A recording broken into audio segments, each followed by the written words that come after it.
Investing feels like gambling to me. I'll just save my way to retirement.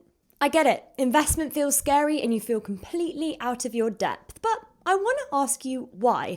I have a feeling it might have something to do with the word risk. You believe that investing is high risk, a risk you just don't want to take on your hard-earned savings. Let's break it down. All investing does indeed carry risk, but just how much does depend on the type of investment. As a reminder, the lowest risk type of investments are bonds. A 10-year government bond, a gilt, is currently yielding 4.59%. So if you hold it for the full 10 years, you're guaranteed that income every year.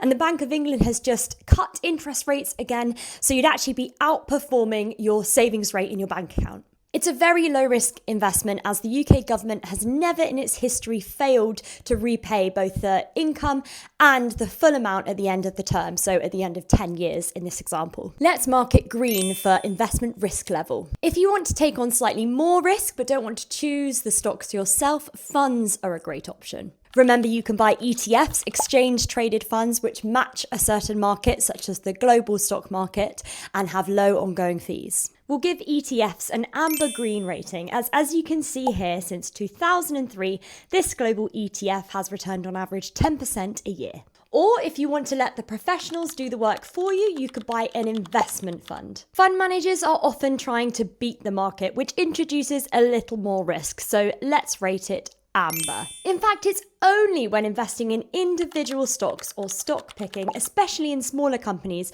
that the risk is high, and this should be marked as red. This type of investing isn't gambling if you know what you're doing, and it's really important that you know what you're doing to take this on.